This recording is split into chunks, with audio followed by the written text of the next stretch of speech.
का एक बार फिर से बहुत बहुत स्वागत है आपके अपने YouTube चैनल दी मैथ क्लासेस पर। तो जैसा कि इसके पहले मैं नॉन फाइनाइट्स के 3 वीडियोज अपलोड कर चुका हूं, उसमें मैंने बताया नॉन फाइनाइट क्या है, और उससे भी पहले सेंटेंस पे आधारित वीडियो मैंने बनाया जिसमें आपको ये जानकारी होगी कि फाइनाइट वर्ब क्या है। तो अब तक मैं ये आशा करता हूं कि आप लोग फाइनाइट और नॉन फाइनाइट समझ चुके होंगे, और जो लोग नहीं समझे हैं वो जाकर उसे समझें, क्योंकि बिना उसे समझे आज का टॉपिक उनके लिए यूजलेस होगा टोटली। तो बिना देर किए सीधे टॉपिक पर चलते हैं जिसका नाम है सिंथेसिस। तो आज का टॉपिक है स्टूडेंट्स सिंथेसिस। सिंथेसिस को हिंदी में जोड़ कहते हैं। किसी चीज को जोड़ दिया जाए तो वही प्रोसेस सिंथेसिस है। तो है क्या ये सिंथेसिस? एक्चुअली मैंने यहां पर डेफिनेशन भी लिखा है, to combine one or more simple sentences into one simple complex और कंपाउंड इज सिंथेसिस।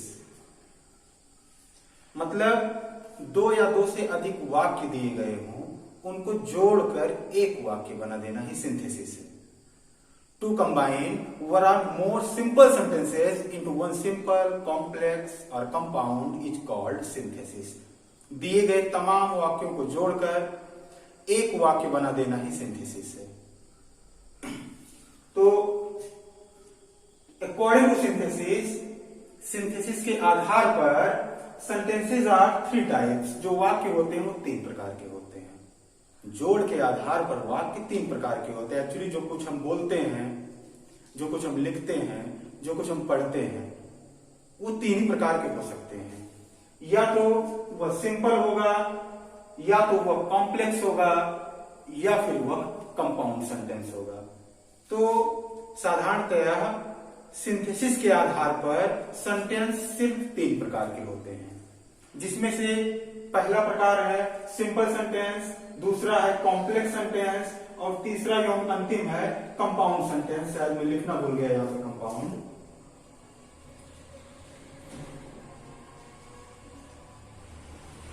ये तीसरा प्रकार है।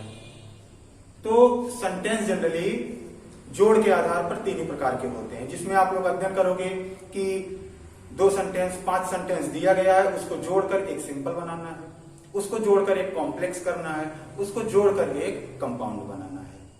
तो यही सिंथेसिस के अंतर्गत हम लोग अध्ययन करेंगे। तो जनरली बस ये जान लेना है सिंपल सेंटेंस क्या होते हैं। तो सिंपल सेंटेंस वे वाक्य होते हैं जिसमें फाइनाइट वर्ब की संख्या सिर्फ 1 होती है। अब मैं फिर से यहाँ पे फाइनाइट पर डिस्कस नहीं करूंगा, ना तो नॉन फाइनाइट पर डिस्कस करूंगा, क्योंकि इस पर आधारित बढ़िया से डिटेल्ड में मैंने वीडियो अपलोड किया है। तो सिंपल सेंटेंस कैसे वाक्य होते हैं? तो it has a single finite verb. जिस किसी वाक्य में सिर्फ एक फाइनाइट वर्ब होता है वह सिंपल सेंटेंस होता है। What is complex sentence? Complex sentence क्या होता है? मिश्रित वाक्य, जिसमें 2 वाक्य का एमालगमेशन हो, मिश्रण हो, और एक प्रिंसिपल क्लॉज हो और एक या एक से अधिक सबऑर्डिनेट क्लॉज हो, वो होते हैं कॉम्प्लेक्स सेंटेंस। अर्थात complex sentences are those sentences that have one principal clause and one or more subordinate clause. वही होते हैं कॉम्प्लेक्स सेंटेंस, जिसमें एक साधारण उपवाक्य हो तथा एक या एक से अधिक आश्रित उपवाक्य हो। ये आगे पूरा डिटेल में आप जानोगे, जो वर्ड्स में बोल रहा हूं, कोऑर्डिनेट, सबऑर्डिनेट, ये सब क्या है सब जानोगे। और तीसरा प्रकार वाक्य का कंपाउंड, जिसे कहते हैं संयुक्त वाक्य। कंपाउंड सेंटेंस क्या होता है? एक्चुअली कंपाउंड सेंटेंस में एक प्रिंसिपल क्लॉज होता है और एक या एक से अधिक कोऑर्डिनेट क्लॉज होता है।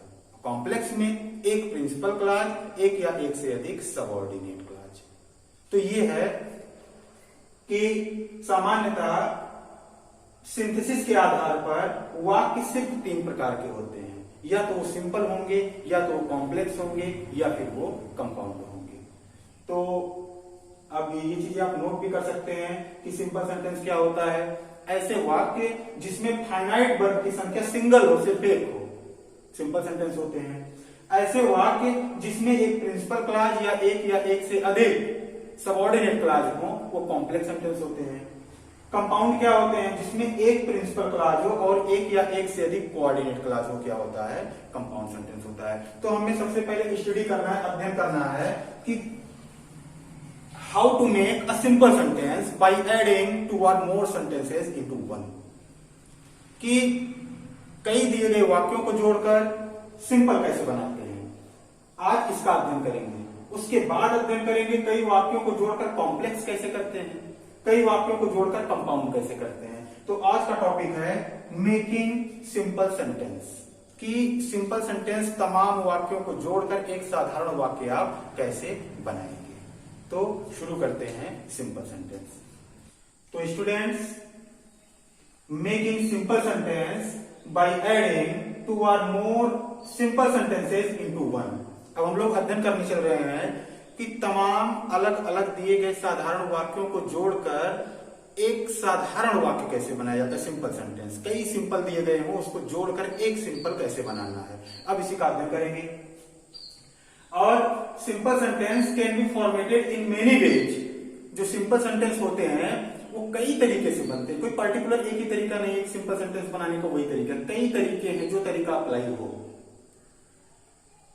अब पहला तरीका है उसमें से बाय यूजिंग पार्टिसिपल, पार्टिसिपल के प्रयोग के द्वारा।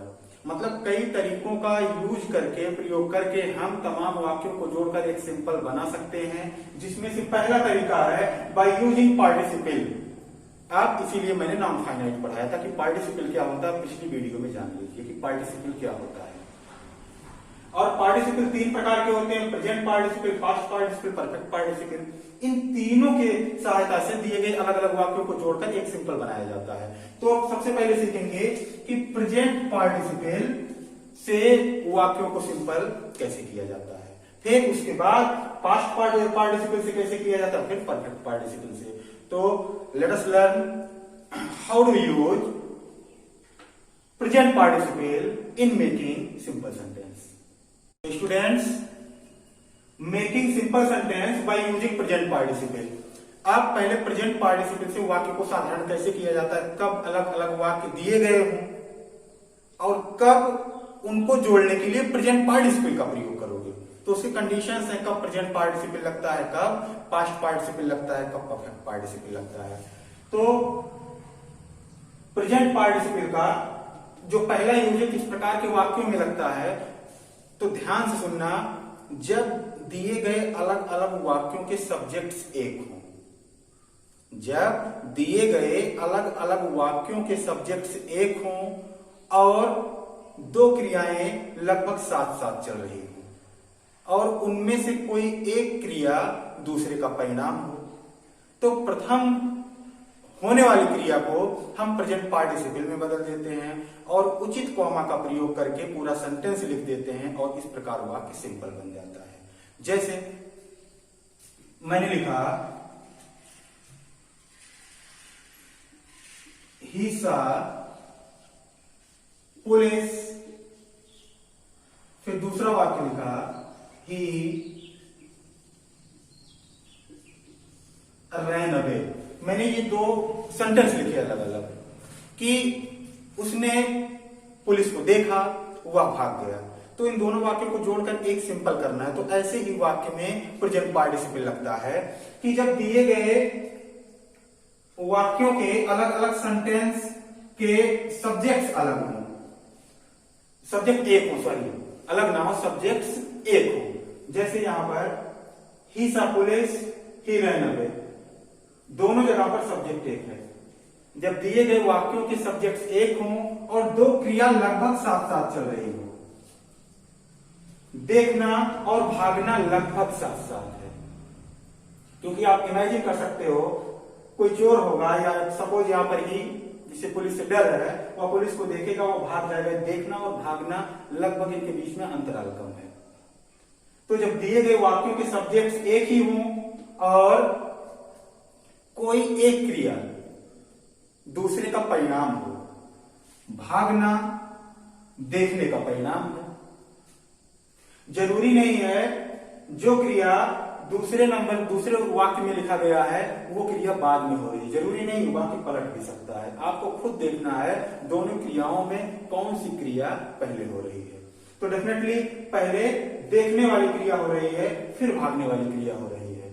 तो जो क्रिया पहले होती है उसे हम प्रेजेंट पार्टिसिपल में बदल देते हैं। कल वाले वीडियो से आपको आइडिया होगा कि present participle V1 plus ING से बनाया जाता है, जिसका हिंदी में अर्थ निकालने पर करके या हुए होता है।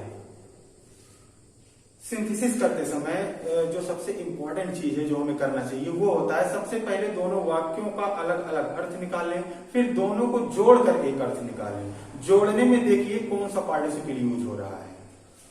तो ही सा पुलिस, उसने पुलिस को देखा कि रैन अवे, वो भाग गया। अब दोनों वाक्यों को जोड़ो, पुलिस को देख करके वह भाग गया, पुलिस को देख करके वह भाग गया। प्रेजेंट पार्टिसिपल का करके या हुए अर्थ होता है। तो इस प्रकार के वाक्य में प्रेजेंट पार्टिसिपल का प्रयोग किया जाता है। अब मैंने कहा जब वाक्य को जोड़ रहे हो तो किस वर्ब को बनाना है प्रेजेंट पार्टिसिपल? जो वर्ब पहले हुआ हो दोनों क्रियाओं में, पहले उसने देखा है, तो इसे प्रेजेंट पार्टिसिपल में बदलेंगे। ये हो गया सीन, क्योंकि फर्स्ट फॉर्म में आईएनजी जोड़ते हैं, साइन नहीं लिख सकते, सीन। अब इसका क्या अर्थ हो गया? देख करके। किसे देख करके? पुलिस को। सीन पुलिस, पुलिस को देख करके। अब कॉमा का प्रयोग करोगे, फिर अब ये वाक्य लिख देना ही रहना दे, वह भाग गया। ही रहना दे। अब ये कैसे हो गया सिंपल सेंटेंस? मैंने बताया सिंपल सेंटेंस ऐसे वाक्य होते हैं जिसमें फाइनाइट वर्ब की संख्या सिर्फ एक होती है। अब तक यहां पर दो वाक्य था तो दो फाइनाइट वर्ब था। अब इनमें से हमें एक नॉन फाइनाइट करना था। अब जानते हो इन्फिनिटिव एक नॉन फाइनाइट वर्ब होता है, हमने एक को इन्फिनिटिव में बदल दिया, ये नॉन फाइनाइट हो गया, फाइनाइट की संख्या सिर्फ एक बची। इस प्रकार ये पूरा जो कंबाइंड सेंटेंस लिखा गया है ये सिंपल सेंटेंस हो गया, क्योंकि दो वर्ब थे, मैंने एक को नॉन फाइनाइट कर दिया और दूसरा फाइनाइट रहने दिया। तो यही होता है, जितने सेंटेंस होंगे उतने फाइनाइट वर्ब्स होंगे। सिंपल बनाने के लिए उनमें से किसी एक ही फाइनाइट वर्ब का प्रयोग करोगे, बाकी को नॉन फाइनाइट में बदलोगे, पार्टिसिपल में बदलो, इन्फिनिटिव में बदलो, जीरेंड में बदलो, जैसे भी हो आगे बताया जाएगा।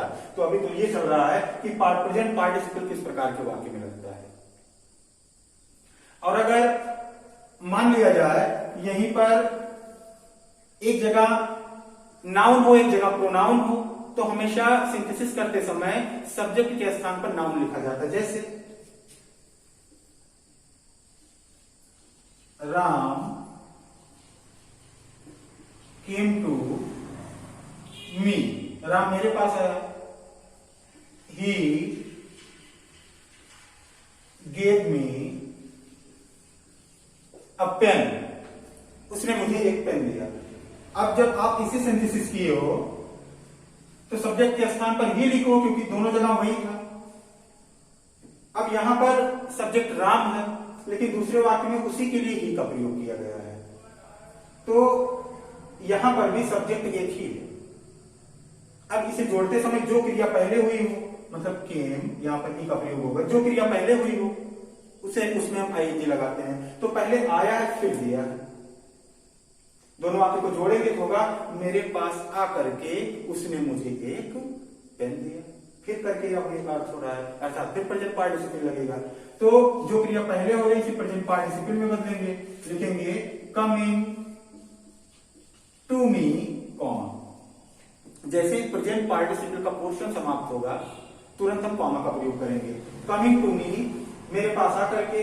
अब एक जगह प्रोनाउन एक जगह नाउन है, डेफिनेटली नाउन लिखेंगे, लिखेंगे राम गिव मी अ पेन, पूरा वैसे उतार देंगे। तो इस प्रकार यहां पर भी दो फाइनाइट वर्ब, जितने सेंटेंस होंगे उतने फाइनाइट वर्ब होंगे। आप मेरे पहले वीडियो में जान सकते हैं इसे। तो अब तक दो फाइनाइट वर्ब था, मैंने एक को नॉन फाइनाइट कर दिया और एक को फाइनाइट कर दिया। तो इन दोनों उदाहरण से आप ये जाने कि प्रेजेंट पार्टिसिपल का प्रयोग कब करते हैं, जब दिए गए वाक्यों के सब्जेक्ट्स एक हों, कोई दो क्रिया लगभग साथ साथ हो रही हो और उनमें से कोई एक क्रिया दूसरे का परिणाम हो।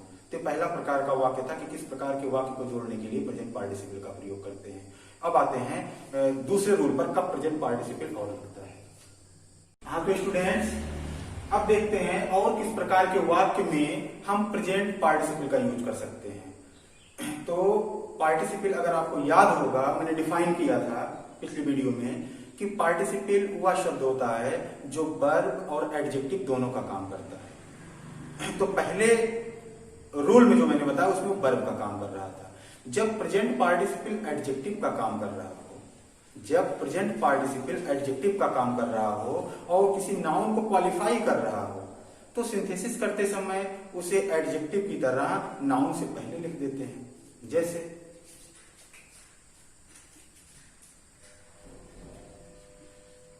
ही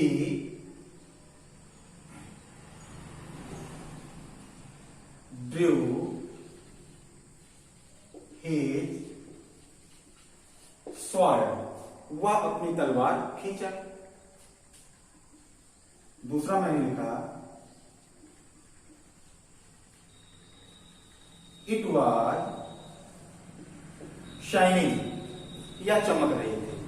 तो यूं समझो, जब आपको सिंथेसिस करना हो और दो या दो से अधिक वाक्य दिए गए हों और सबका अगर सब्जेक्ट एक हो, ठीक, तो उसमें तो प्रेजेंट पार्टिसिपल लगना लगभग तय होता है।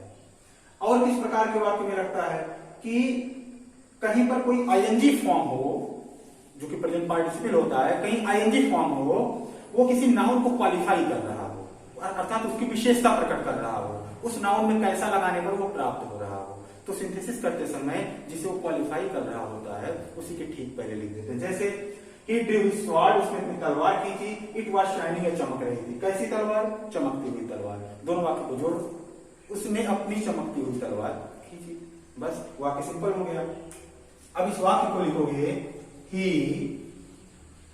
ड्रू हिज, अब ये शाइनिंग आईएनजी फॉर्म में है, यही स्वॉर्ड को क्वालिफाई कर रहा है। कैसी तलवार?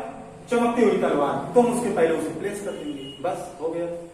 तो ही ड्रू हिज स्वॉर्ड, ही ड्रू हिज शाइनिंग स्वॉर्ड।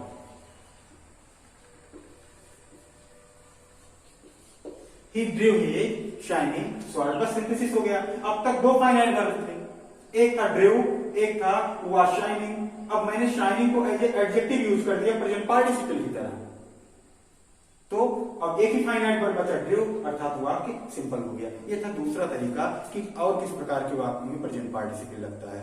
तो अभी और भी वाक्य हैं कि किस प्रकार के वाक्य में प्रेजेंट पार्टिसिपल लगाया जाता है, जिसमें दो प्रकार के वाक्य आपको बताए गए। आइए देखते हैं तीसरा प्रकार। हाँ तो स्टूडेंट्स, अब देखते हैं और किस प्रकार के वाक्य में प्रेजेंट पार्टिसिपल लगता है। दो रूल आप जान चुके हो। तीसरा रूल ये है कि जब प्रेजेंट पार्टिसिपल का संबंध वाक्य के ऑब्जेक्ट से हो, मतलब दो वाक्य दिए गए हों अलग अलग, एक वाक्य में ऑब्जेक्ट हो और दूसरे वाक्य में उसी ऑब्जेक्ट के बारे में कुछ कहा गया हो, ऑब्जेक्ट से ही उसका संबंध हो, वो चीज ऑब्जेक्ट ही कर रहा हो। जैसे मैंने लिखा आई कॉट हिम, दूसरा मैंने लिखा he was stealing jam. Jam means मुरब्बा, पोली वाला लेसन आपको याद होगा। तो आई कॉट हिम, मैंने उसे पकड़ा। ही वाज स्टीलिंग जैम, वो मुरब्बा चुरा रहा था। तो इसमें देख रहे हो पहले वाक्य में ऑब्जेक्ट है हिम। ही का ऑब्जेक्ट क्या होता है? हिम। नरेशन अगर आप वीडियो देखे होंगे तो जान रहे होंगे। तो मैंने उसे पकड़ा, ऑब्जेक्ट है हिम। किसे पकड़ा? उसे पकड़ा, हिम ऑब्जेक्ट है। दूसरे वाक्य में यही जो ऑब्जेक्ट है ही वाज स्टीलिंग जैम, वही मुरब्बा चुरा रहा था। तो मैंने बताया प्रेजेंट पार्टिसिपल इस प्रकार के भी वाक्य में लगते हैं जिसमें दिए गए वाक्य में ऑब्जेक्ट हो और उस ऑब्जेक्ट का संबंध आईएनजी फॉर्म से हो, अर्थात प्रेजेंट पार्टिसिपल से हो। तो प्रेजेंट पार्टिसिपल को ऑब्जेक्ट के बाद रख दिया जाता है। कहां? ऑब्जेक्ट के बाद। वाक्य को सिंथेसिस करोगे, आई कॉट हिम, अब यही चुरा रहा है, इसी के जस्ट बाद लिख देंगे स्टीलिंग जैम। आई कॉट हिम स्टीलिंग जैम, मैंने उसे मुरब्बा चुराते हुए पकड़ा। प्रेजेंट पार्टिसिपल का क्या अर्थ होता है? करके या हुए। वाक्यों का पहले अलग अलग अर्थ निकालो, फिर जोड़ो। जोड़ते समय देखो कौन सा पार्टिसिपल यूज हो रहा है। तो आई कॉट हिम स्टीलिंग जैम। अब तक दो फाइनाइट वर्ब थे। पहला फाइनाइट वर्ब था कॉट, दूसरा फाइनाइट वर्ब था वाज स्टीलिंग। अब मैंने यहां पर स्टीलिंग को प्रेजेंट पार्टिसिपल में, जिसका अर्थ हो रहा है हुए, प्रेजेंट पार्टिसिपल के रूप में यूज कर दिया। आई कॉट हिम स्टीलिंग जैम, मैंने उसे मुरब्बा चुराते हुए देखा। तो इस प्रकार ये था तीसरा रूल कि कब प्रेजेंट पार्टिसिपल लगता है। आइए चौथे रूल का अध्ययन करते हैं। तो डियर स्टूडेंट्स, अब चलते हैं चौथे रूल पर कि वो चौथा रूल कौन सा है, कब प्रेजेंट पार्टिसिपल का यूज होता है। तो ध्यान से सुनना, जब दिए गए अलग अलग वाक्यों में प्रथम होने वाली क्रिया, जो क्रिया पहले हो रही है, जैसे दो वाक्य दिए रहते हैं उसमें दो क्रियाएं होंगी, कौन सी क्रिया पहले हो रही है, कौन सी बाद में ये होता है। तो जब दिए गए अलग अलग वाक्यों में प्रथम होने वाली क्रिया वर्ब टू बी हो, अब जो वर्ड्स बोल रहा हूं वर्ब टू बी आप प्रीवियस वीडियोज में ढूंढिए, आपको मिल जाएगा। जब दिए गए अलग अलग वाक्यों में प्रथम होने वाली क्रिया वर्ब टू बी हो, मतलब इज, एम, आर, वाज या वेयर हो, तो उसे प्रेजेंट पार्टिसिपल में बदलने के लिए बीइंग का प्रयोग करते हैं। जैसे वाक्य हुआ, दे वर टायर्ड, वे थके थे। दे गॉट स्लेप्ट सून, वे जल्दी ही थक गए। अब देख रहे हो सब्जेक्ट एक है तो बहुत चांस बन जाता है पार्टिसिपल ही लगेगा। इसमें भी दो क्रियाएं हैं। पहला वर्ब है वर टायर्ड और दूसरा वर्ब है गॉट, मतलब वर्ब फाइनाइट वर्ब है, ये भी फाइनाइट वर्ब है। अब हमें एक को नॉन फाइनाइट करना है पार्टिसिपल का प्रयोग करके। तो इसमें पहले वाली क्रिया क्या है कि वो जो है पहले थका फिर सोया, लेकिन जो प्रथम होने वाली क्रिया है वो वर्ब टू बी है। Is, am, are, was, were के साथ जब कॉम्प्लीमेंट आया हो तो वो क्या होता है, वर्ब टू बी। प्रथम होने वाली क्रिया वर्ब टू बी हो, वर्ब टू बी मतलब बी, बी वर्ब हो। ये बी जहां पर लिखा गया हो बी वर्ब, वहां पे ये समझना बात हो रही है is, am, are, was, were plus complement की। तो प्रथम होने वाली क्रिया वर्ब टू बी है, पहले थका है, तो इस वर्ब टू बी को यहाँ पे चाहे इज होता, चाहे एम होता, चाहे आर होता, वाज होता या वर होता, जैसा कि है अभी वर्ब, तो हम इसे बीइंग में बदलेंगे। सबसे पहले लिख देंगे being tired.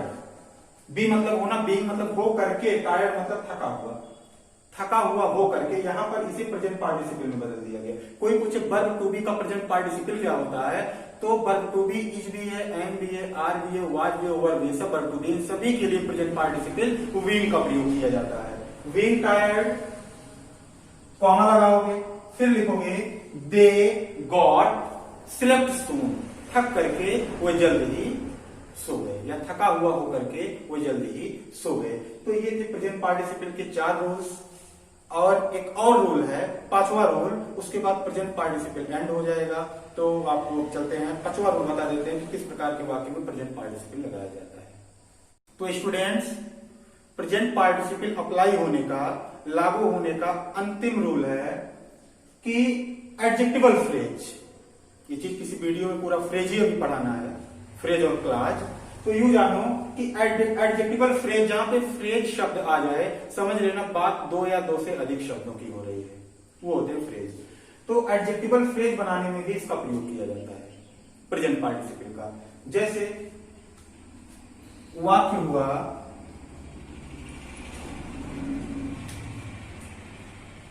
The students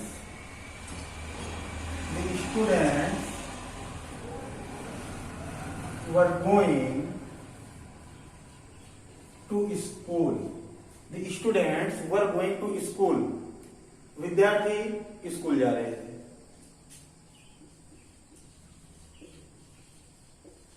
They rubbed the shop on the वे, वह मार्ग में पड़ने वाली दुकान को लूट लिए। सबसे पहले सब्जेक्ट क्लियर किया जाता है।